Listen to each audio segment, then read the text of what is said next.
Yeah, it should be okay. Warming up.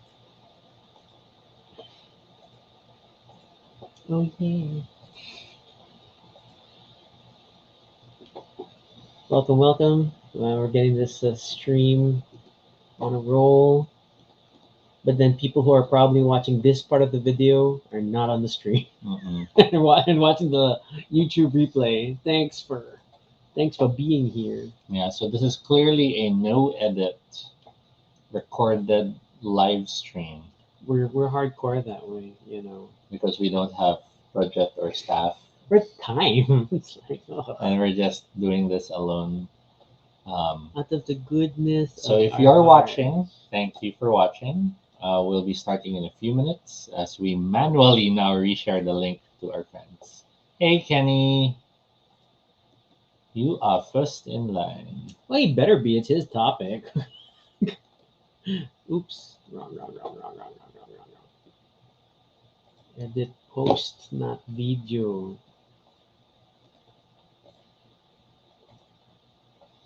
Okay, reshare to the mailing list.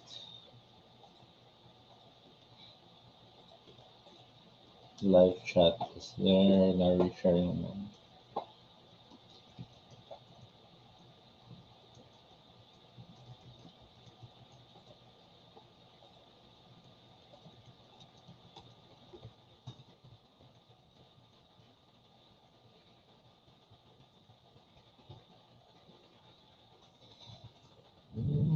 Broadening is such a weird word to type. It's like I keep looking at the thing. Is that correct? Mhm. Oh yeah.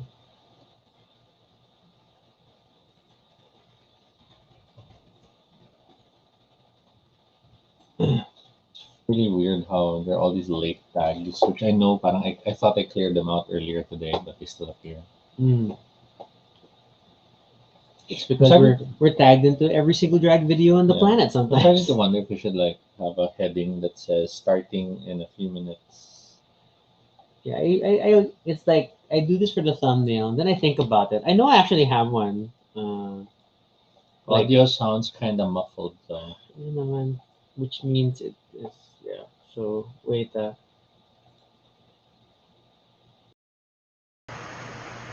Test 1, 2, 3. oh wait, let me test.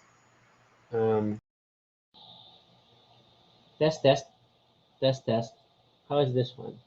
Do tell us how the audio sounds. Can you? You know what? It could also be. It's also in my headset. Hey Noel, how is our audio? Please tell us. And it's 15 seconds before they respond. Messages from the past. I've been wondering about the fact that we've sort of understood it's a 15-second gap.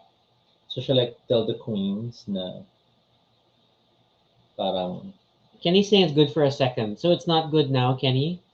13, and then another 15 seconds. The answer to that question. But Noel says we sound okay. So that's half the battle. unless he was commenting about that specific second. G.I. Joe. Yeah, before we start, we're trying to figure this audio level thing out because the meter is moving for us. So it's something is picking up something.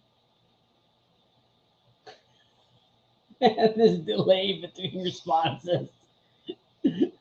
Type a reply. Type a reply. It's like gravity Okay, and I'll stuff. have to rely on The audio time monitor. dilation due to gravimetric interference, and now it's buffering on your side. What the heck? Yeah, we'll start shortly. We'll just naturally we want to deliver the best possible experience for you, and we're gonna try to. So you should hear our audio now, based on where you are in the video, Toby. What does it sound like? Sounds okay. Sounds okay. This is now this is the camera mic, so it should be not bad. Mitch is here, and of course Mitch says sound I okay, Mm-mm. which in Mitch speak means sound is okay. All right, let's start this episode. Yeah, we'll get started. One moment.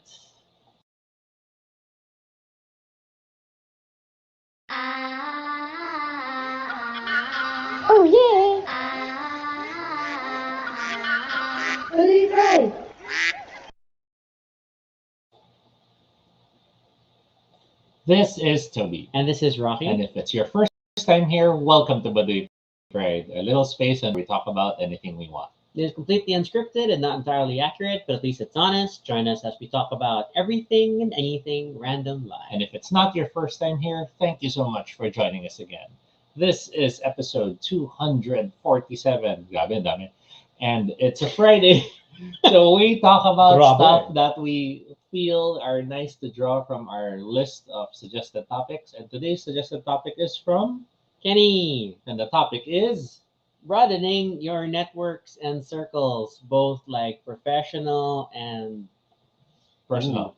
Not professional, Mhm. not safe for work. No, all these things, and it's kind of ironic that like we're talking about this in the middle of a pandemic on the very first day of our third iteration of ECQ in Metro Manila and other areas. Now, if you are not from the Philippines, or maybe you still are, and you're watching this and wondering, what does ECQ mean? Nobody knows. It just means that there are new reasons for you to be apprehended when you're outside your home. And you just have to hope for the best that what they declared as the format or the rules today are still the ones they'll follow tomorrow. Yeah, it's like the other day, non-APOR people could not drive APOR people Mhm. because, it's prone to violation. And then the very next day, non-APOR people can now drive APOR people, but they need to bring things including The business the permit. business permit of the company they work for.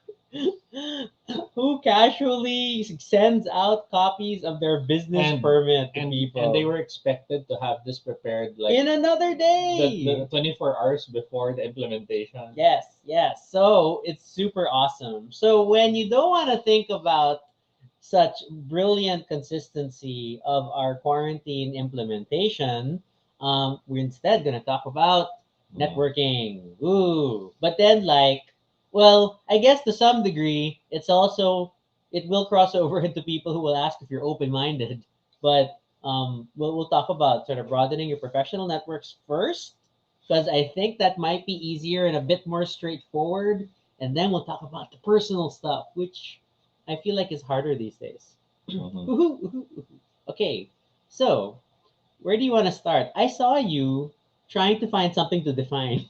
No, I was just trying to see what other recommendations or suggestions are there in terms of connecting with people.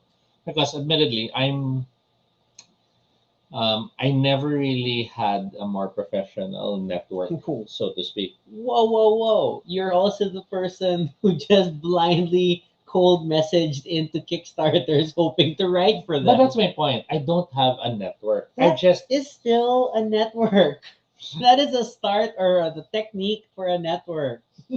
So I think you have a lot to contribute or to this. or at least I think I have networks. I just don't realize it. Oh yes, yes. You're like on Skynet unconscious until you activate, then you'll fully utilize your network. So I guess the fact that I don't really understand this is because I don't understand what's a network. Fine. Why did you define what a network is? What is a network that is of a social professional nature, Toby? Go on, pull something up. So what came first? Network as a systematic connection or network as connecting people? I don't know. This isn't a food topic where you can ask Aina about the origin of things. But yeah, networks are when you are connected to a group of people, whether it's due to a similar interest, due to a similar scope of work, industry, or even classification. Yeah, you're all human. Mhm. You're all Filipino businessmen. And the thing about networks is, as we have just demonstrated, it may be consciously something you build, or it can be something that you've created around yourself without really realizing it. Yeah, I mean, I think there are some might have the notion that a network means that it's an active group that you Mhm. constantly talk to one another. But especially in the professional sense, your network are just the people you know, and on a basis that if you need to tap certain talents Mm. or certain skills or certain industries, then you have people you can talk to. And these are still people in your network. You don't have to be best friends, Yes. but you do have some form of relationship that's a bit beyond an acquaintance, I would guess. So, there was this recent video I watched about this group that was fascinated how in Wikipedia everything goes back down to philosophy. Oh yes, the way that the if you keep following the first link Yeah, on a Wikipedia page. and this doesn't matter whether it's whether it's the Jonas Brothers, whether it's darker topics like suicide, or whether it's hilarious, strange topics like memes and the like. They all still boil down to philosophy because there is an underlying structure in these networks. The structure being, of course, what makes everything interconnected. When it comes to people, um, we have Nick. As Noel does Because cite, everyone's because of connected. Nikki, lalawak ang network mo. Because everyone's connected to Nikki Arte at some point in their life. And Nikki Arte is the Filipino version of Kevin Bacon. And I guess you could say, I think every friend group eventually has like this person, Mhm. and it may be Nick, but every friend group has someone along those lines, and Mhm. it's just that that person is super sociable, and it like flips around. So okay, so professionally speaking, though, what Mhm. are like I don't know, should we deal with the in person? Should we just talk about No, online? let's I go don't for know. professional first. Yeah, but like professional in person, professional remote. Well, I think we can go chronological. Okay. You're graduating or you're not yet graduated, and you have to build your professional network that early. Okay. So for many, the professional network starts with the internships. That's true. That's your During their first internship, exposure to the they workplace. get to meet people who are in the industry, and whether or not the internship was a fruitful one, because admittedly, predominantly, most internships are get the newspaper, make my coffee, buy me something in the convenience store. Um, the better Internship. internships have you building actual meaningful networks, whether it's working with people who might be people you normally wouldn't work with, in the sense of maybe in a normal job interview you wouldn't even get to that point, Mm. but thanks to your internship you're now working with ganyan, or This you're that this you're doing this manager, that project for the manager. vice president of this company, and that's suddenly a network you formed, maybe not that strong, but still someone who in the end will look at you and go, hey, I know you from somewhere. Because that ultimately is what the beginnings of a network is. It's having some level of familiarity or connection to another person who is in a field that will be of import to you, and being able to the very least, I think the smallest level of a network is use that connection as an icebreaker, as a initial conversation piece. Mm. Diba? Sir, I worked with you 5 years ago as an intern, and that is already the beginnings of that network. Now, along these lines, it is super helpful, and this crossover into digital stuff. I mean, like it's a lot easier now because Mhm. before, like maintaining your network would mean weird things like collecting calling cards, maybe updating your file of facts, or I don't know, maintaining an address book. Now, I mean, like there's a lot of low hanging fruit for keeping connected with people. So at the very least, especially if you are if you're in any capacity working in Mhm. a company with electronic mail, with Mhm. all these things, you should at least be noting down the email addresses of the people that you talk to, so that keep them in your address book at least, and Mhm. then maybe later on add them to things like LinkedIn and the like. And this is just like keeping things in mind.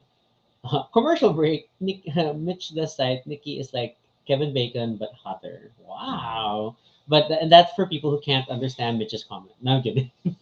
I speak Mitch. Okay. So, what's the point of LinkedIn? LinkedIn is a professional social network. It is Mhm. supposed to be the worky version of Facebook. Of Friendster. We could go that far back, or like Not of Facebook. at the very least Of multiply. But okay, then and LinkedIn is like been slowly growing over time, but it's still Friendster. it's it's still very dry compared to it. But that's fine because that's really the purpose of it. Mhm. And um my personal stance though is that you don't add everybody in the company on your first day. Mhm. Okay, that's silly. So you have a higher chance of being connected and remembered, that people remember enough to accept your invite if you've spoken to them already, if you've worked with them for something for an extended period of time. And then just like just be cool, man. Don't rush into it. Don't add them on the day. It's like you don't necessarily add someone you just met on Facebook like right after. I mean, I don't know if that's a fair example anymore, but at least from my perspective, that's how we feel. In my case, add them because you'll forget. But yeah, but LinkedIn is like your safe bet. Like Mhm. most people at work, especially like if you're just an intern, are probably not going to accept you on Facebook unless the company culture is very casual or you're working in social media and you're probably going to get connected. Mhm. That's our situation. But for LinkedIn, it's like it's understood that as long as you work together, then there's a chance that you're going to get accepted. But you may want to have more of an impact and get that LinkedIn connection, and then you can do that. Or if you want to be like sort of formal, if it's an internship, you can add people at the end. I don't know. I mean, like I'm not. There's no rule about it Mhm. firmly. This is just like opinions. But I would wait a bit, but make sure that they remember who you are, so that Yes. when they receive the invite, then they, oh yeah, it's the dude who did the thing. Mhm. Yeah. Okay. Um, and then throughout your internship though, it's like, yeah, make the most of it though. Like, even though you're maybe the glorified coffee boy, try to start conversations, ask the questions you want to ask appropriately, Mhm. without like sounding like you're without bothering people or disrupting workflow. I mean, there are casual ways to like introduce these things as you're working on something together. Now, it's a lot harder in the pandemic because even for an internship, and there are still people who are still doing internships, then you're in the work from home Mhm. conceit where all conversations must be like orchestrated. I mean, at the very least for video calls and the like, it's like Mhm. they must be carefully put together. They have to be scheduled. You have to agree on it. You have to choose the platform and join. So, given all those challenges, make the most though of every interaction you have. And if there's an opportunity, I don't know, ask for interactions. You're going to have to put yourself forward. A lot of networking requires you to go out of your comfort zone a bit, to put yourself out there, and because it is a social thing, um, and but yeah, so you're going to have to work extra hard if you're just going to wait.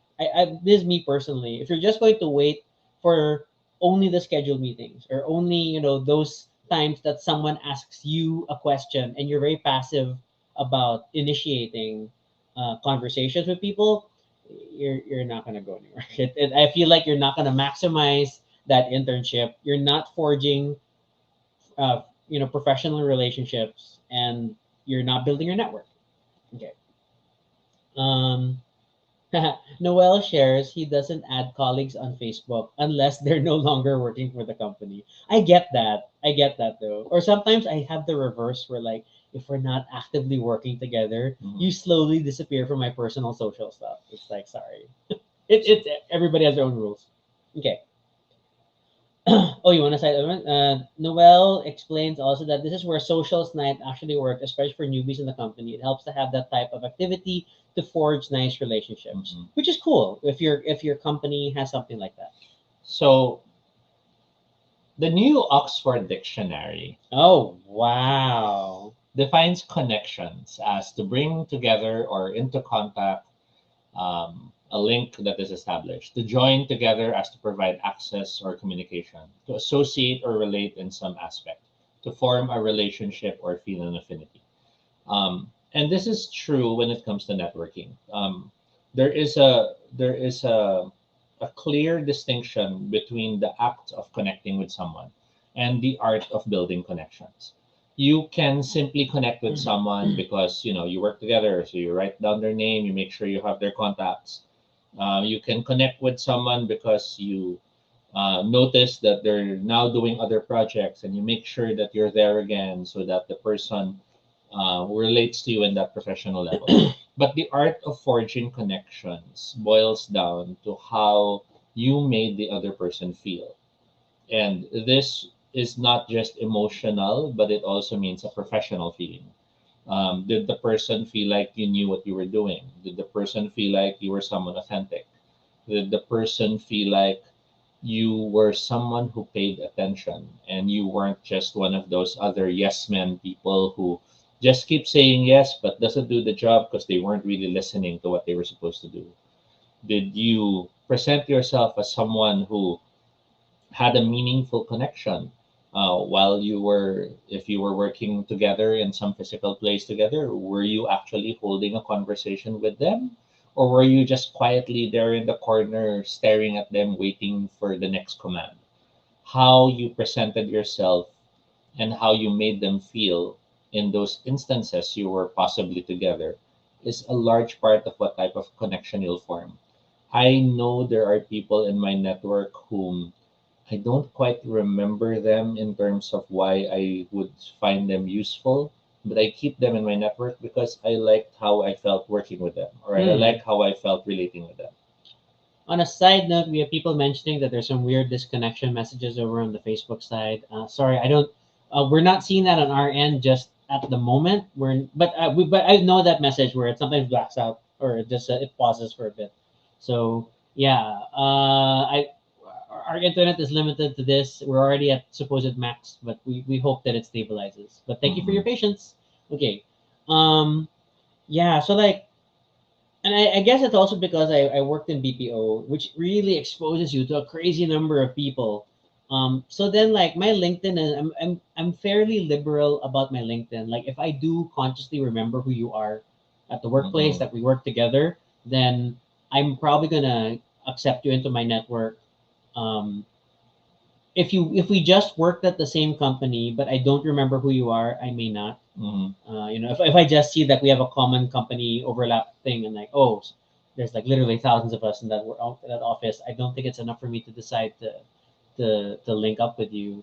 Um, yeah, and that's like me for LinkedIn, and it's different for everyone. Hmm. Um, And there is the opposite end of the spectrum wherein um, you might be working with someone who's awesome and who's talented and skilled, but it's so exhausting to work with. mm, Or you have someone who obviously is, on the top of their field, but then the whole time you're there, you see how they're such a toxic person. And, you know, maybe you can keep them in your network in the sense that, push comes to shove, there's someone you can contact who is good at the job, but then you might keep them at the back of your book to make sure you don't call them anytime soon. what a term, back of your book. Okay. Um, Kenny shares, it's good to network outside circles where you share the Hmm. same field. I snagged some gigs in the strangest of places, even developed a good relation with regular clients. No, that's true, because everybody that you meet in a professional capacity has the potential to be someone useful Hmm. in your work network, in your professional network. So yeah, don't knock it. It's good to remember people. And sometimes it may be along the lines of people that are friends of friends that you meet, and then later on because of a work thing they remember what you do, and then it can come up, then sure. Hmm. Things like this. Ooh, well, that's fancy. He has LinkedIn Pro account because of Sales Navigator because he's running a business. I get that. That's fine. I haven't invested in any tools. My mom is super HR, and so she also has a degree of a pro account, and she likes being able to see who views her Hmm. stuff. So that's something. So Noel also adds, don't burn bridges. Ooh, I say if they deserve to be kept. ooh.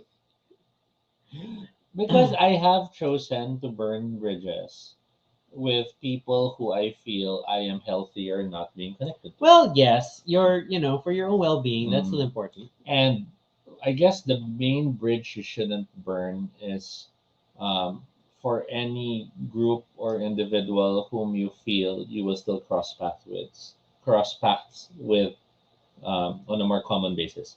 Considering how small the world can get, especially in terms of our industries, it is not uncommon to find yourself bumping into people you might have worked with before. Mm-mm. But then, if these are people who, let's say, they slandered your name or they totally destroyed your relationship with another client and the like, then by all means, if you must burn that bridge, at least don't make it arson. Make it a civil breakup wherein you cut your ties, but they won't have anything further negative to say about you that factually happened. So let's quantify this burn your bridges. So it's okay to disconnect in the sense that you don't need to have them on your Mhm. social network. You don't need to maintain active communication. You can burn them out of your address book so that they Mhm. don't auto add you on things like Telegram. But at the same time, what you shouldn't do is like go on the warpath and Mhm. badmouth other people that you no longer want to be with, because If that stuff comes around, and Yeah. that's where Toby's statements about your circles are small, your industries are small. Like people are gonna hear about these things sooner or later. So yeah, so you when you cut ties, be professional, be civil, keep your distance. There's no need to embellish. There's no need to uh, yeah, burn things on your way out. So Mhm. yeah, you don't need arson in that metaphorical sense. Um, in non-pandemic times, another big opportunity for networking, so to speak, are conferences and events. Whether you're attending speaking events, well, now it's webinars, but I still like it was a lot more powerful at like conventions and stuff if it's industry specific.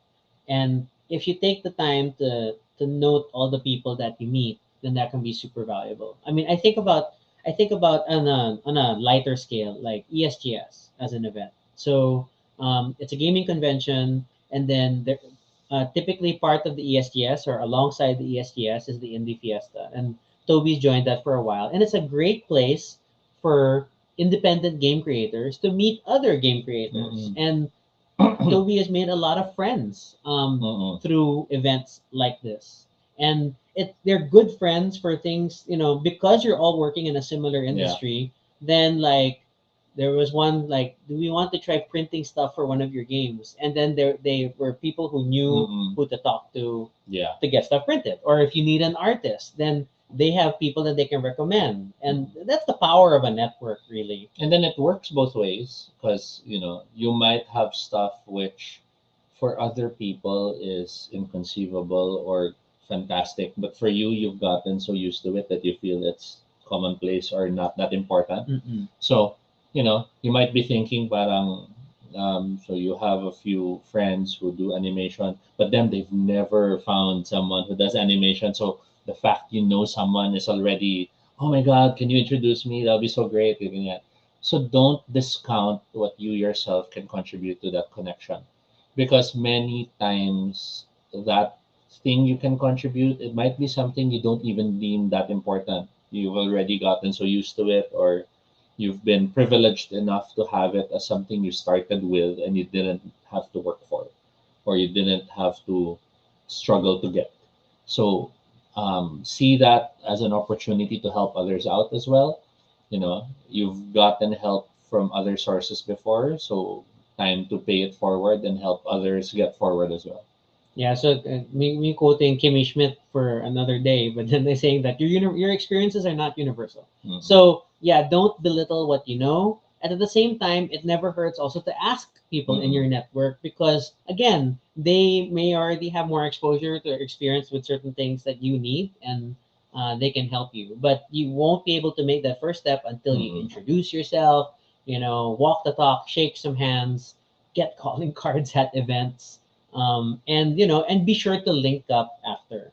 Noel shares an interesting point about now, like there are Facebook groups that are very good for networking. He cites Startup Mhm. as one example. The Facebook group, not the TV show.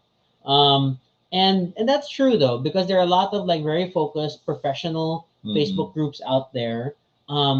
Your mileage will vary depending on like your patience with it. Because Mhm. sometimes social media groups can be very overwhelming. I mean, like there's so many notifications. Half of them are promoting their services unless the moderators have very strict rules about what can be promoted or not. But if you take the time, if you invest, you're bound to meet some interesting people. Other options might be to sign up for webinars or talks that might be happening. So many of them are actually free and online because they just want to help market themselves further. No, of course. But then there are opportunities for you to connect with people again who might normally be out of reach, or it can even be a moment of kismet where you are commenting to talk about the people giving the talk, and then someone sees your comment and connects with you, and the next thing you know, they'll be messaging you now. Oh, I had the same problem, and again, and So let's help Noel's mention where he has knit up a knitting group on Facebook. So yeah, just boosting the signal there. mhm, So Facebook groups are probably easier though to get into and like celebrate. Even if you're not like working yet, like if mhm, you're still a student and stuff, then if it's related to your field, it's an area that you want to work in. This might be a good place to start to get to know people. Uh, LinkedIn also has groups, but then I feel like your mileage super is gonna vary. It's a bit more hardcore. It's super a lot of times super net. It's super work talk and the like. And mhm. then I feel like everybody's more on their guard in a LinkedIn group than a Facebook group. But that's just very anecdotal. I'm not very active in LinkedIn groups. I don't have the patience. But I think I use it more just as a broadcast for like, Mhm. hey, my resume, and then hey, I'm hiring. That's like what I use my LinkedIn for. Um, yeah, so there's events, there's your internship, and then of course later on when you're actually working in a full time Mhm. job, then same thing, the same practices that you've been applying for all these other things. Um, remember people's names, try to make sure that they remember you by the good work that you're doing, and start gathering that contact information, and later on you can Mhm. connect with them on LinkedIn and stuff. So how do you help forge the connections more or better? So some of the tactics that one can use to help that, um, plain and simple, are more manipulative than expected because they are social tactics that rely on certain cues or expectations people have on a social connection. Okay. For example, you could make sure you're the blank guy or the blank girl, meaning Be known for you you something. you make sure that they recognize or remember you for something. Maybe during your internship, you're always the one with the hat, or maybe in your internship, oh, that's the girl who's always wearing that scarf. And it might sound simple, it might sound parang quaint, but again, it's a foot in the door in the memory of their heads. Na yeah, remember that girl always with the scarf, and that's already a matter of being having recalled. Because sometimes maybe you won't be in the position to do great actions to be remembered, but at least you, if you're doing your job as someone who is fun to be with or memorable enough to be with, then have that added trait to remember you by. Because most people will not remember you by face. Hmm. Some might remember you by name, but very few will remember you by face. Noel says during his internship he was the loud one. In this age of remote working though, Mm-mm. this I also translate to, oh my gosh guys, camera on. Like Mm. if you're the type, I'm never gonna get onto camera. I don't like my camera on at all throughout your workday. In this remote working situation, it means all the more you're never going to be Yes. remembered because they don't see you. And as Mm-hmm. much as you chat all the time, but if you're not a face, it reduces your recall Mm-hmm. ability. We have like our communication tool. Uh, you set your username, and then your username is going to be how people will tag you in stuff in at Mm-hmm. work, like on Twitter or on Facebook, where you'll at someone by their username at symbol. Um, and we've had cases where even though everybody knows this person's name, but because their online handle name is different, Mm-mm. then people remember you as your online handle name. Mm-mm. So if it were just initials, like if your initials like mine were RS, then more people will, when they're talking about me, like, oh, I got this task assigned by RS, because that's how you're tagged Mm-hmm. online, then oh my god, then it really just says, it really talks about the way that you're being remembered, and the only way to counter that sort of thing is to be more present, to be more visible, Mm-hmm. which means showing your face during meetings and things like that. Huh. Um, Noel doesn't turn on his camera. He has a nice photo. Noel, you can get away with it. You're kind of running the company. But, mm, I think if we're talking to younger people getting started in jobs and stuff, and if they think they'll just get away with never ever appearing on camera, I feel like you're it it it it affects things. That's my take on it. Only because um, human interaction, still needs that semblance of face to face moments. And if your entire work life is uh, just you sitting at home, and we're in that sad reality where you have a bunch of people who have graduated in the last 18 months, and then this is the only working life they know. mm-hmm. They're working remote and stuff. I would just strongly say make sure um, that you can be seen and remembered. Mitch also agrees. Oh my God, there are weird chat handles. Yeah, and weird chat handles, weird Zoom handles when you don't remember who logged into your Zoom, Mm-hmm. and then the next time you log in, it's like, oh, it's your funny name from a role playing group, or I don't know, Yeah, a joke barkada. and it gets Yeah. frustrating, and especially when you're using channels where they're allowed to change their name. Mm. Because I know it's a form of expressing yourself, but then it becomes so much harder to remember who's who and who's doing what when you keep changing your name. If Uh, it's work, it's the last place you want to like anonymize yourself forever. Because especially when it comes later on to like decisions of, uh, promotions, or who to give a project to, if they can't remember you, mm-mm. then that means that your network building is failing because you're not being remembered. Huh. Yeah, the mixed side. A number of them are not. They don't sound like work safe names. Some of them are very unprofessional or very crude, and it's something you need to be wary of. Even things like if you're gonna add people on Facebook, work colleagues on Facebook, what is your cover Mm-mm. image? What is your default profile photo? I mean, some people I know are very careful about showing themselves on social media, but then is your profile photo an offensive cartoon? Then I don't know if that's the impression Mm-mm. you want with your work friends. It I know it depends on the work culture of your particular office or sphere, but it's in the long term. Think about it. That's all I can say. So more ways to help build a connection or build the recall. Um, it always pays to be the person who tries to move forward and actually get to know the person more.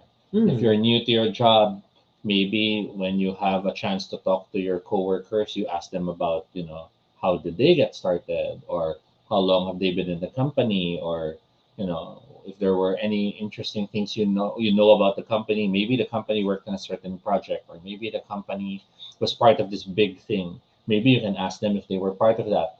By showing you were interested in their experience, they then become interested in knowing about you as well because you've been reaching out.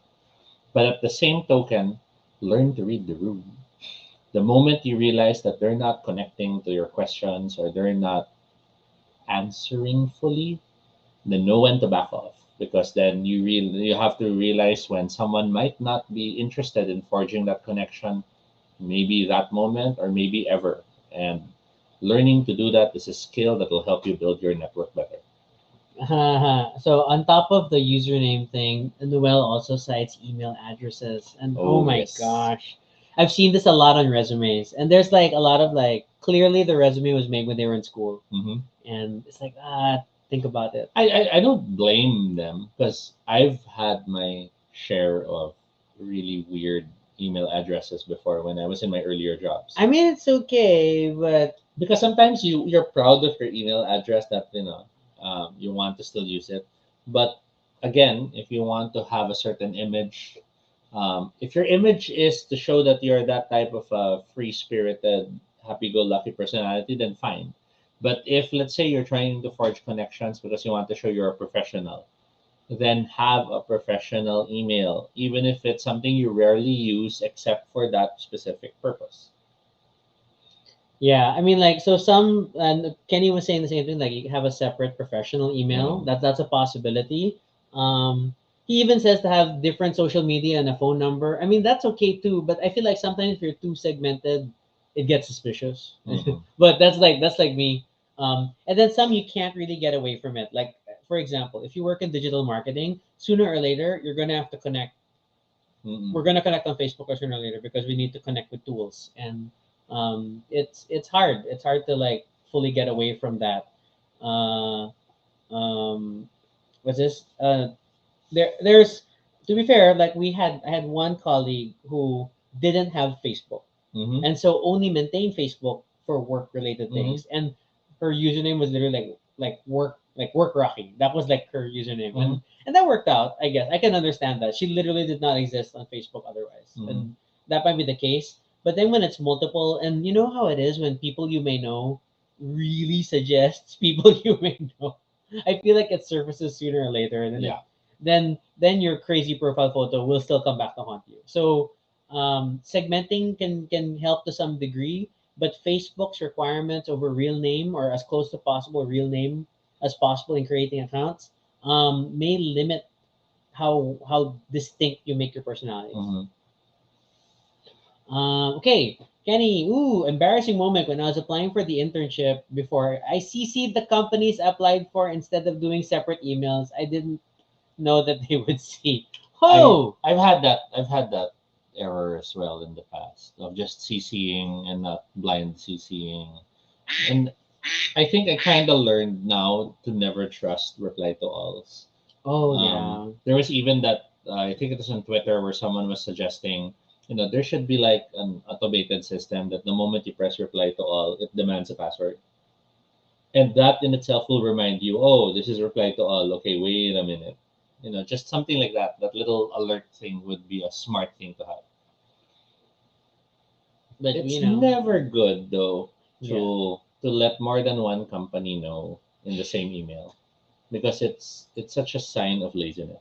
Mm-mm. It's not efficiency, it's laziness. At the very least, blind copy people. And I hate Mm-mm. it. Like recently, when you join a lot of online events and stuff, and then when they send out like the Zoom link for the event, and then it's like a public CC, and like, Ah, oh yeah. no, everybody, we all see each other's emails. Gotta be Mm-mm. careful. Okay. Well, Mitch is like, there's a setting in Google that you can delay for a few seconds an email for undue purposes, and then that's true. But then, realistically, that sometimes the time frame is not enough Yeah. to realize the boo boo you've made. Or you'll realize it's a boo boo, then you panic. Wait, what do I do? What can I do? What can I? You're panic already. So it might be better to just make it a confirmation thing. You press this, reply to all, send. Boom. Are you sure you're replying to all? And then there's a yes or no. That in itself is already a big plus. Or ultimately, guys, just Mm-hmm. just look at the two feet. Yeah, I mean, look at your email one more time before you send it out. I mean, like in the absence of technology trying to solve the problem for you, the understanding is that once you finish typing it out, don't hit send right away. Go scroll back up, look at the to field, look at the CC. Does your subject make sense? And then get into it before you send out. I mean, Mm-hmm. like all of this is just the care you put into your presenting yourself or how you interact in professional networks just will go the longest way towards helping other people remember you, decide to connect with you, and network over time. Mm-hmm.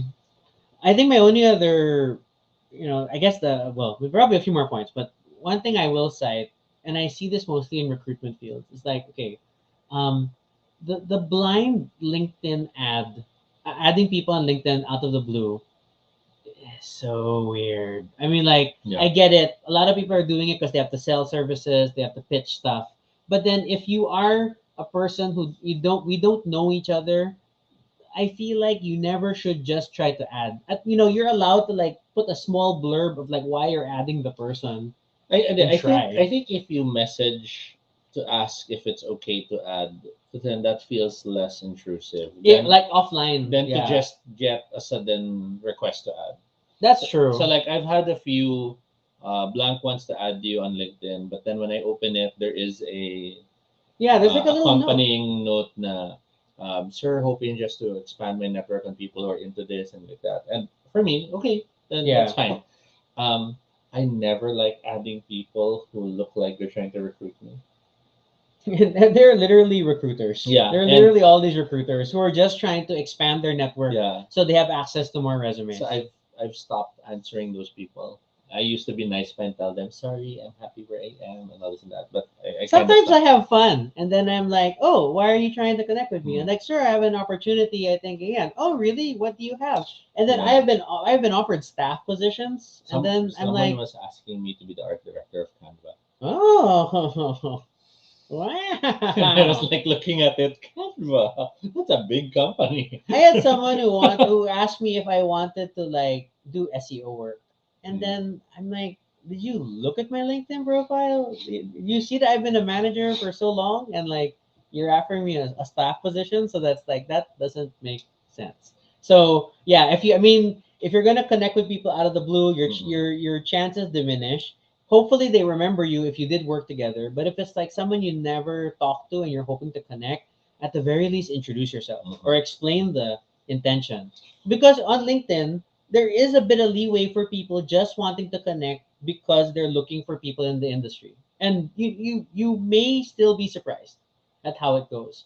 On the flip side, another way that is a lot more accessible to contact people is our platforms like Twitter, where you don't have to connect to start conversations. And if you participate in public threads or public conversations, or like everybody's talking about one Mm-mm. topic and you see people that you want to connect with, then you can like send them at them a message, at least in public, that hey, blah blah blah, and then maybe later on you can Mm-mm. follow and all these things. I mean, I've seen it work for like different industries. It's not universal. It depends on how active people are in that platform where you're interested in, but it's another option that like um is definitely a lot more direct, Mm-mm. but then also you can be ignored just as easily. Now, building your network in many ways does build momentum as Mm, you try to connect to more people in the industries you're interested in or in the circles you're interested in. You start moving forward on your own as well when it comes to your own reputation, your own personality, and your own identity. Behind the scenes, whether you like it or not, others are talking about you, mm. whether it's positively or negatively. And that is building your network without you even realizing it. Um, you will come to a point wherein you'll notice that there are people who are now actively trying to connect to you because they are thinking you are someone who will help them build their network. And when you've come to that point, you then have to realize that it's no longer now a question of just building, but now maintaining and expanding. Um, it's moments like that where it does help to now not limit yourself to just the industries you do, but to industries that are related that you might be in some ways connected to. I've had people who are like writers also who have tried to add me, and the main emphasis is because you also write, so I'd like to connect with more writers. And at first I found that weird in the sense of, so why should I connect you if I don't even know what you're writing about? But in the end I realized it still helps to you know be in the loop, even if you don't plan to actively use it, or actively participate in it, because at least you're already in the link of connections, and that is something you can try to connect with and use if you need to in the later part in time. So we've gone through a number of like masterclass videos because we still have a subscription. And then if you listen to all the writers, a lot of them, when they're giving more practical advice about how to get yourself established as a writer, one of the common things they will talk about is to have a professional online presence, which Mhm. means to have a writer's page, whether it's a blog or a website for yourself Mhm. that has your professional contact information, so that publishers can find you. Mhm. The same thing for like if you're a designer, then excuse me, there's something in my nose. If you're a designer, then you need to have a portfolio up somewhere and a way for people to talk to you through your portfolio. Most common is like Behance, find. There are a bunch of Wix sites or myportfolio.com. Yeah. Wherever you host it, have a place where people can find you and know what and see, based on the industry you're in and see what you do. It's the same thing for like developers, that it's assumed that you have a GitHub somewhere with like repositories of your work, or that you have, I don't know, Stack Overflow stuff, or I mean, like it really depends on the industry you're in. But basically, you want a way for people to find you and connect with you, so that these are the more they don't you don't get a lot of messages as much as other channels, but when you do get connected that way, it's because they were specifically looking with for someone with your skill set, and those could be very high value things, and over time it will become more important. The other thing I can recommend on a related note, talking about Toby's point, to like your growing online reputation and how that affects your network, is as conceited as it sounds. There is no harm in setting up a Google alert for your own name.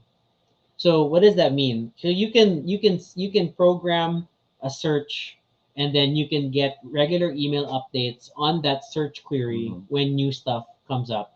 So I have one for Rocky Sunico, just in case. It's for the good and the bad. So if there's like weird stuff being discussed about me, I may spot it quickly.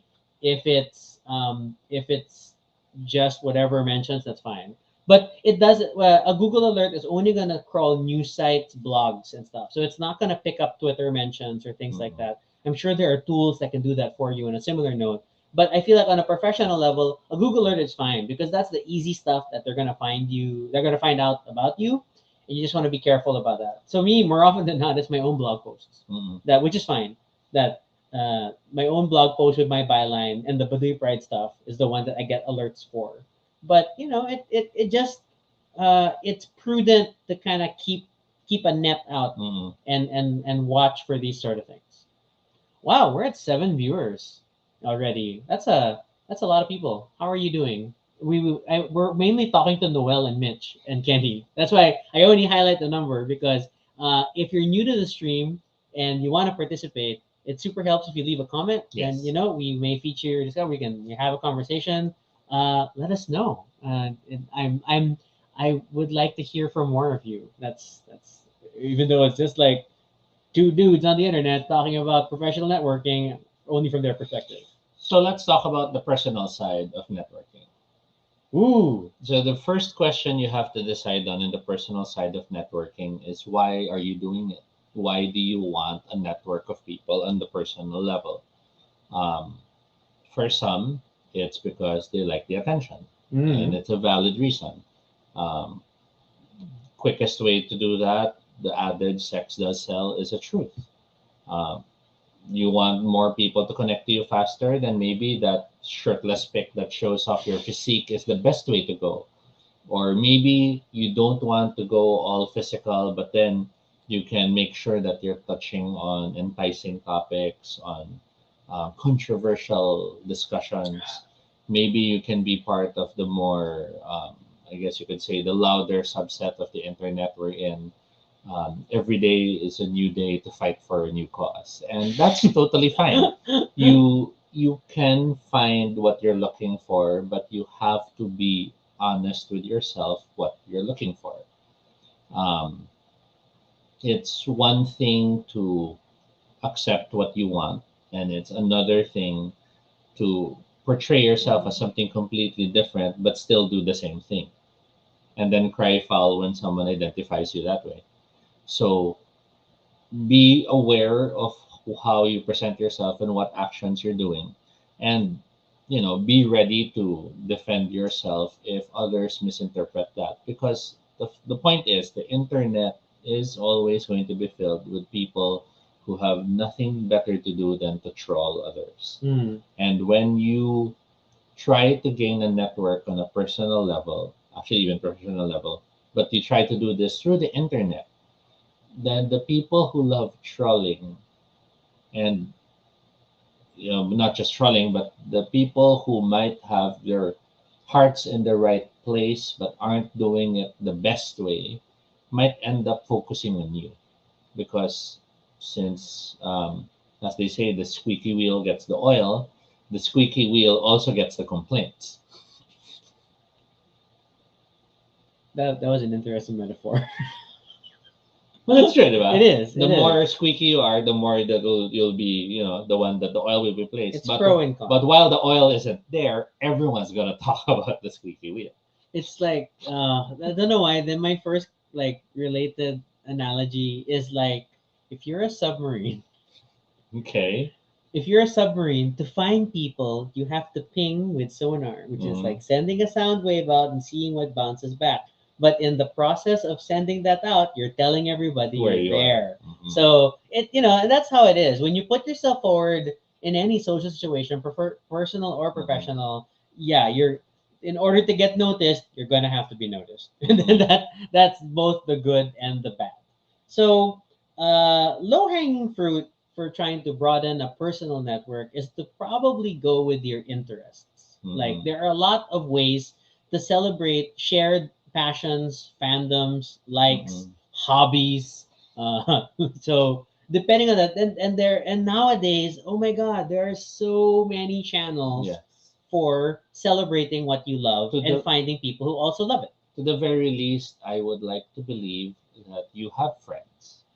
And from your friends who have similar interests to yours, because sometimes you have friends who don't share your interests. Yes. Then you can start there. You've always been into My Little Pony. Then you have one other friend who also is a My Little Pony fan. And then start with him and ask them, where do you connect? Who else do you talk with? So that at least you feel like you're going into some network or you're trying to reach out to a new group, and that group is some group that someone feels okay to be in. Because again, the internet is a big place, and you might be joining a group just because you're all into Harry Potter, but then you find out that group is the other side of the Jed's here. fandom Hello. that celebrates things in a different way. So it's always good to start with your friends. Yeah. And then in this case, I will cite Facebook has done a great job of killing forums. No, but of Facebook groups have become like a main hotbed for interest-based interactions so you don't have to add them as friends, but if you share a common interest, then there's bound to be a Facebook group that's talking about it, and you're just gonna have to find the one that works for you. Like for me, for Transformers, there are a number of them out there. I have the ones I've kind of learned to work with, and I don't get a lot. Toby has a lot of board game ones that he's in for different reasons, and it's really just and there's no like rule on it. It depends on what you're hoping to find out of it. If you just want to talk about it together, there are groups that are all about celebrating conversations, ideas, speculations. Every group, though, does have its own set of rules depending on how the admin of the group chooses to Oh my approach it. gosh, read the rules. Many groups open with a set of rules that they expect people to follow. Most of the time, the rules really are common sense things that just have to be written down, because you'll always have that jerk who will say, it's not written down, so why should I do that? But then you also have other groups that are much more strict. Um, like, for example, there are a number of board game groups that don't allow self promotion. Mm.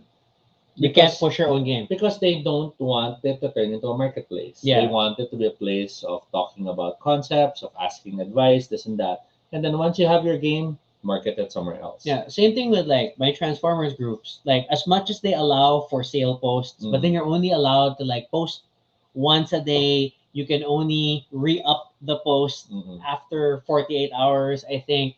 And then if you're selling multiple items, you must put them in an album, blah blah blah. So every group is bound to have their own rules around these things. Take the time to read the rules when you join the group before you post anything. Other groups have rules on how you label posts. Oh, yes. You might have posts in the discussion side of Facebook, but maybe it should be appended with something like a certain hashtag or a certain title, because they want it to be more convenient for everyone else to use. Not paying attention to these things very quickly will ruin your chances of building your network there. And you're gonna get kicked out of the group, or at the very least moderated and have a stern talking to by whoever admin spots it. Some groups have very inactive moderators, but a lot of the very successful Facebook groups always have an active moderation team. So Mhm. and it's just respectful, guys. I mean, like in the same way, if it were a professional situation, you'd want to make sure you follow the conditions, rules of the area. So even for personal, do the same thing. And Mhm. that kind of respect for people will go a long way and will help more people remember you. Now, bear in mind that as much as the professional circles and the professional worlds are already so small, they're smaller when it comes to personal interests. Oh yes, interest groups are crazy. And when we talk small, we mean if you've burned your bridges with one of the groups, Hmm. that doesn't mean you won't see them anymore. There's even a big chance that there will be a lot of intersection points between people you've connected with now and people you've avoided but are now connecting with the same people. And it will just have to be something you will learn to live with or learn to deal with. It can be a source of anxiety or stress, but the mature fact is we're no longer kindergarten. We're not in the world where we tell people who they can be friends with. Hmm. um, we can only do our best to be civil about it and to warn them if it's something that may lead to some criminal or dangerous moment. In the online discussion era, Hey whether Jay. it's a forum or a Facebook group, oh my God, if you do bad stuff, it will get around. And Mm-mm. then because people are probably members of multiple groups related to a particular topic of interest, Mm-mm. then worse, they may take the time to document you and share the bad experience they had with you. Or on the reverse side, maybe they're not they're spreading the story, but sometimes people will ask and like, in my transformer group, it's always these parang mga bro, can you vouch for this person? Mm-mm. What can you deal, especially when it comes to like selling, buying and selling, they will ask each other how it goes. So, just think about that. There's a certain degree of reputation management, even on a personal level, Mm-mm. even just interest stuff, especially if money starts becoming involved and things like that. So just be a good human being. Now, going outside of misbehavior, um, the fact that the circles are small still also means you might be echoing your behavior. Hmm. So maybe you really are eager to learn about cryptocurrency, and you've joined the group, and Looking for an Axie yeah, sponsor. not even, maybe it's even a loud shout out, I'm very curious to learn about this, who can help me get started. And that's fine. Hmm. But then maybe in your networking you joined 5 different groups, And you do the same and post. that's your first post in all of them. Ooh, and it's all caps. And then a lot of the people you're talking to are members of those different groups as well. So suddenly you're the universal spammer that everyone will despise because, oh my God, in all these groups is posting the same thing. So learn to keep in mind that since everything is interconnected, you might want to pace where you announce certain things. Mm-mm. Diba? Maybe in group one you'll announce that, but in group two and three, you're more reading for now, or more talking about more casual things, or more reacting rather than posting. And then in another week, that's when you can post the same thing in a different group. Admittedly, I'm like very wary when it comes to joining groups, and I will like see if I am permitted to join a group, if it's like whether it's public or they have to approve it. Mm-hmm. I take time to just see what updates come along first and kind of see what the pattern Mm-hmm. is.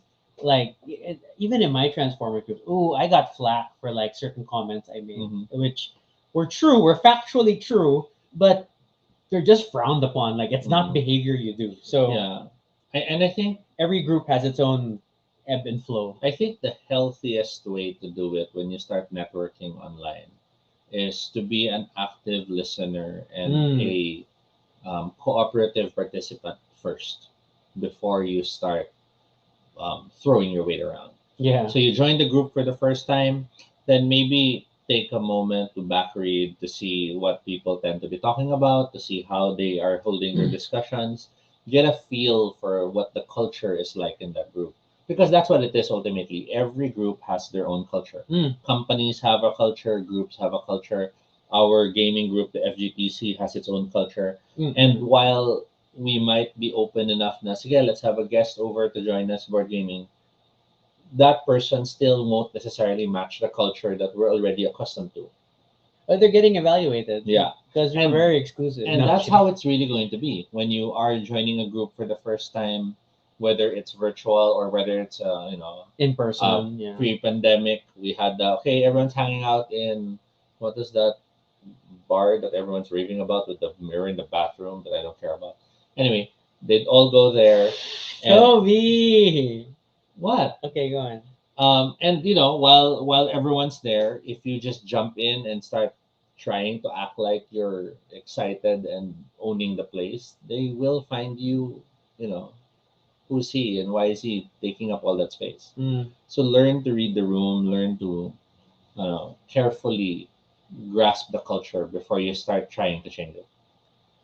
Yeah, why are you trying to change it from the very beginning? You're Mhm. there to learn. I guess my other note is like for Facebook, for things like Facebook groups, then it's like, I think people forget that there's a search feature that is different from the Facebook search on the top. Mm. When you first enter a group page, in the upper right portion is a little magnifying glass where you can search in the group. And that's a great way to see if other people have posted about maybe the question you want to ask, or to see how other people ask Mhm. questions. Then that's a good way to check. I mean, like, and it feels like what, but it's just Facebook. I just wanna put my post and get my answer, and like, that it's that kind of a mindset that gets people into miscommunications and Mhm. confusion and stuff. If you same thing, it's like best practices. If you want to put your best forward, if you want to forge a long term relationship with these people and like be able to talk to them more, then take the time, invest, Mhm. and show that you took a look around, and that you didn't just inconsiderately post without thinking about it. Mhm. It's like number one, I hate permission to post. Permission to post is stupid because you've already posted something. Mhm. Stop saying permission to post. Instead, read the rules of the group and see what other people do. Then decide if you're gonna post. Don't just do permission to post. Mhm. That's just me. Um, it's kind of similar on the Twitter front. Twitter is weird because, uh, especially if your profile is either public or private.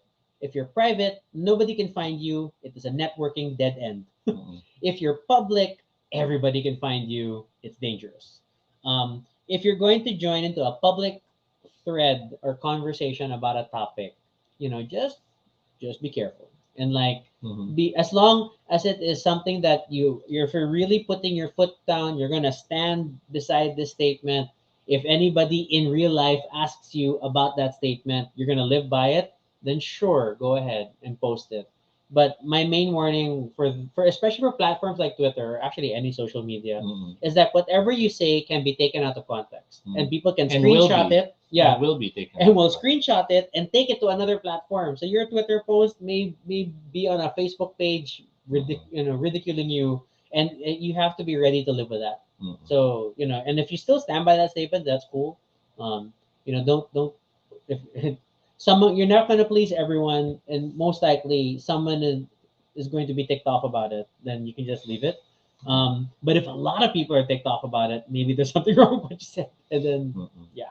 So I guess that's where I will have my ending. Mm. The fact is, no matter how hard you try to broaden your network or how to present a better side of yourself when you make these connections, there will always be people who will not share the enthusiasm or the interest. Mm-mm. You will have people who say, no, I'd rather not, or I'm not comfy with that, or I don't know you, so I'd rather not add you. And you will have to be okay with that. You are not obligated. You don't have the right to add anyone you want. You have to respect people's boundaries when they choose whether or not to have you on their circle. Mm-hmm. Because you don't like everyone, so why should everyone like you? And that simple truism is why you just have to accept the fact that if people choose to turn you down, then try somewhere else. Yeah. And if people keep choosing to turn you down, that also now could be a sign that the way you're doing it is completely wrong. Yeah. So notice none of our tips for expanding your network include blanket adding people on social media, whether LinkedIn, Facebook, or Twitter, because it's just rude, man. I mean, like it just strikes as Yeah, very weird. I've never been comfy with there'd be someone adding me on Facebook and then message and like, hi, so you added me. Ano pa eh, I'm not sure if I don't remember I you. always say like, maybe I So forgot who you are. can you help me remember where we met? And then the person say, no, you were just in the recommended. Like, okay, bye. So Delete parang add request. me ako ay ano pa eh. So in what circle were you hoping to connect this? And then sometimes they'll be like, oh, in gaming kasi ganyan ganyan. Sige, maybe I'll let it ano pa. I go. But At then least you're more of a slightly more of a public figure than I because of the gaming yeah, world, because of the game writing. but then I've also had people go, wala, kasi, ano, parang, huwag mo yung crush ko, or, Parang mabait ko. yeah. And I'm like, I'm not Naghahanap ako ng meant to, kausap. so, no patience for that anymore. Yeah, it's in the same way with the blind LinkedIn ad, the blind Facebook adding is just, I mean, and then Twitter, it's like you can't do anything about it because Twitter is a one directional platform. So you Mhm. can add someone, they don't have to add you back. But then you don't expect them to ever add you back if you never strike up a conversation or like Mhm. try to interact beyond just stalking their stuff. I mean, like I'm a notorious Twitter purger. Like I routinely scan the people who are following me, and if I don't like them, I will soft block them to get rid of Mhm. them. And in the end, the connections are not clean. Mm. Um, just because you didn't connect with that person who you felt was someone you wanted to have that connection with doesn't mean you won't meet other people who further into that same direction. Mm-mm. So don't feel too lost about not making certain connections when they don't happen. And ultimately, though, try to be a person about it. Don't don't Don't be a overly spider. don't because you're building a web. Mm-mm. Don't just overly rely on the technical side of social networking. That by adding you, I am indicating my interest to be a connection. But that's not how people work. It's like we need to have a reason to talk to each other. We need to have a reason to start building a connection. Even I won't even say a relationship yet or a friendship. It's like Mm-mm. we need to have a reason to like let you pass the door. If not, I'm going to keep you outside. And the people you try to connect, it's not unheard of that you might find yourself in a position where you might be reconnecting with them in the future. Mm. So would you rather be remembered as, oh, you're the guy who just tried to add me? Or would you rather be remembered as, yeah, you wrote to me before asking if I can add you, but I didn't let you? Mm-mm. The other one sounds creepy, whereas the other one sounds like, oh, maybe I should have added you back then. And as much as we talked about the differences between your professional and your personal networks in this digital age, the lines are not that great. Mhm. So there are cases where people apply for a job and then like, oh, I've I've seen your porn. It's like, and I don't think this is going to help you get the job. So, um, and it's so that whatever you put out there online will eventually get to where it needs to go, Mhm. and nothing is secret. Like no matter how private your account is, someone will take a screenshot. No matter how ephemeral the post is, someone is screen recording your Mhm. story. So there is the things just keep going around, and just be careful about what you put out there because whether personal or professional, it Mhm. will come back. It will come back. Jay's like, thank you for letting me in the hypothetical door. It helped that we had mutuals. It's like I literally I do screen and like interview people and stuff. I mean, we're not, you know, we're not choosy just because we can be choosy. We're choosy because we'd rather, devote our time to people who we feel are deserving of it. Yeah, isn't it? There's all that discussion that you can't really have more than 100. And then that 100 is already a big number. 100 like realistic relationships at a time. And when people have thousands of friends on a social platform, I don't understand. My LinkedIn page has a bigger number of contacts because it's LinkedIn, and I don't talk to these people every day. And the main interactions are like blah blah blah, is celebrating a work anniversary, and I can do the clapping hands thing reaction because we're all giving each other kudos.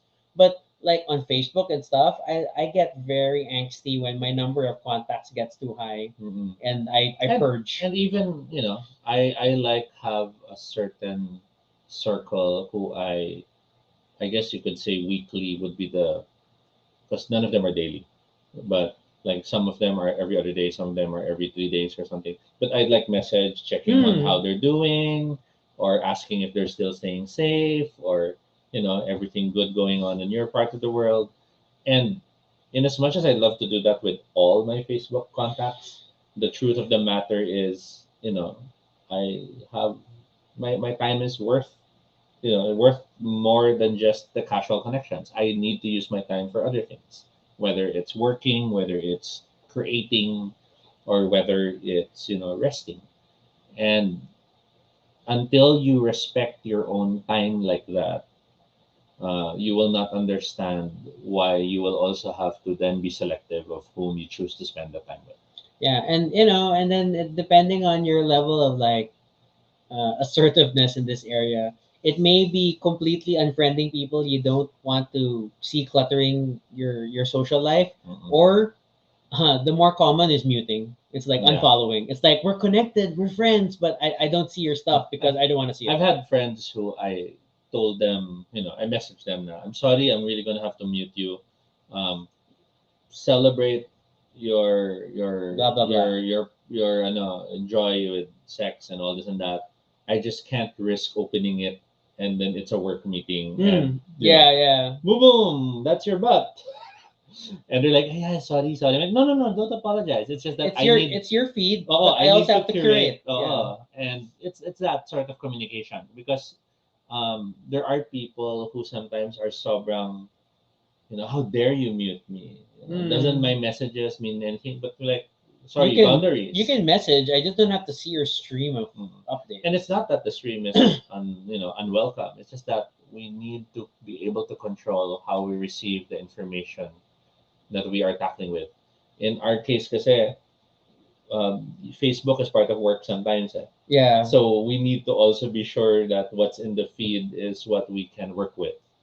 Yeah, it's like it's like I always make fun of like when people complain on Twitter, like, why is my timeline so full of porn? And like, because you follow porn? I mean, like, you follow people who post porn, you follow people who interact with porn. You didn't create an account for porn. Yeah, so then don't be surprised when you see porn in your Twitter feed. And the tools to manage it are very limited. I know it's along the. I mean, I mute sources of porn. If you retweet porn, I'll mute that. I'll turn off retweets from that account to make sure I stop seeing retweets from them, or I unfollow. Because like, oh my god, stop, whatever. But don't stop blaming. Yeah. Stop blaming Twitter as for Noel the put stuff you followed. As Noel put it, create an alter account, Mm-mm. and do what is necessary to properly segregate the information that you need to have segregated. Some I know do that even for they have a family account. Yeah, a family versus And then they friends have versus a work. And that's because they just want to make sure that when they're out drinking with friends, the family isn't seeing all their drunken photos. Diba? So it's not a one is more value than the other. It's just that you should know that You get to control the narrative. networks mean everything's connected. When everything's connected, things are shared. So you might want to make sure that you understand how you control that sharing of information. Yeah, like for example, like when I post Obar photos on Facebook for friends, it is an album that is only visible to our Obar friends. Mm-mm. So that to make sure that other people can't see it. And then pro tip is that there is a Facebook feature where you can control what happens when you're tagged in a post. Because a lot of times, if you're tagged, it the default is it's automatically visible to all your contacts. For me and Toby, it goes to approval. Like anything we're tagged in, you have to approve first, Yeah. and then the default audience is limited, like so that it doesn't spread out too much, and so that helps us not bombard family with drag queens, and things like that, which it may not be contact they want to see. So Jay mentions, of course, what the viewer sees is their discretion. On Twitter, yes. And then and then surprised that there are people who get mad at getting muted. And Yes, then Noel also shares review tags and compartmentalize. Yeah. So I guess for me that's it. Networks are useful. Growing them is not impossible. Pay attention to how though they grow, because there is a point wherein they're growing on their own, regardless of whether you like them to or not. That's called a reputation. Um, and then eventually realize that you will be in the position to help others build their networks, and how you can then pay it, not pay it back, not even pay it forward, but how you can contribute to their growth is now up to you to decide on. And lastly, there will always be someone who'll hate you. Just accept that fact. Stop trying to please the world. Stop worrying over those people who hate you, and be yourself. Yeah. And then me, I'll just balance out to, oh my gosh, guys, be a human being. Be a decent human being to others, which means being respectful of their time, of what they may want to see. And whether it is personal or professional or social, whatever, it will go a long way. And if you rethink the way you interact online, especially in this quarantine period of everybody working from home, that your school, whether it's school or work or whatnot, it's all getting done online, then all the more do not lose the human element in your interactions, and things, you will go a very long way, and you'll make meaningful connections and build strong support networks that will help you. I mean, I think the one thing we haven't super stressed is that why bother with these networks? But these are the people that can help you, in the long run. Whether it is just providing information in your industry that can provide you advice when you're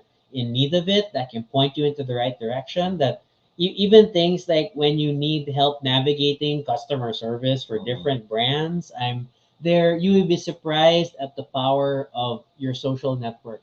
That is why all these companies are determined to make money off of building social networks, because there is so much power in your communities and in your friends. And um, be human throughout this process. And I feel like you will have more fulfilling online interactions compared to other people who complain about, the internet is 100% toxic.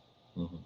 Jay does add as I guess a last thing, learn people skills. Very helpful. Yes, because in the end, even though we are online, it is still another person on the other side. So Yes.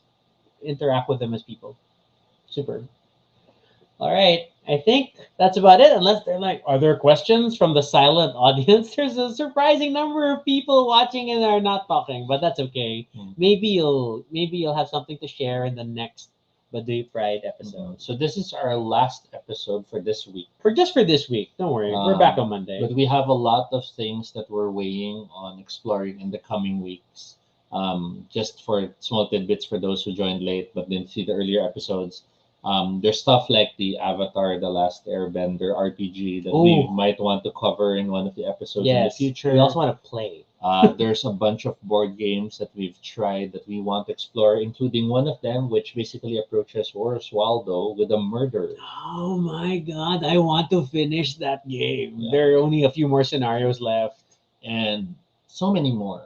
So we will definitely let you know once we mapped out those schedules. But do please keep sending your recommendations, suggestions, and questions, and we will always try to make them part of the show.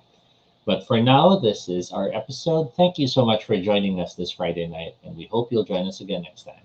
As Toby was saying, you can send in your questions or suggestions for future episodes by filling up the Google form at bit.ly Baduy Pride Ideas. You can follow us on Twitter, All Toby No Shade or RG Sunico, mainly because we broadcast on YouTube and Facebook, so there's a bigger chance we're already friends there. Um, Blog. You can also check out our blog, baduypride.com, for all the previous episodes and stuff about us. And feel free to continue the conversation in the comments below and let us know what are your pro tips for networking, especially in this online world. How are you making meaningful networking connections despite the pandemic? I would love to hear your thoughts. And be sure to subscribe for notifications, whether on Facebook or YouTube, so you don't miss our next live stream. Once again, I'm Rocky. And I'm Toby. And this is Baduy Pride. Good night, everyone.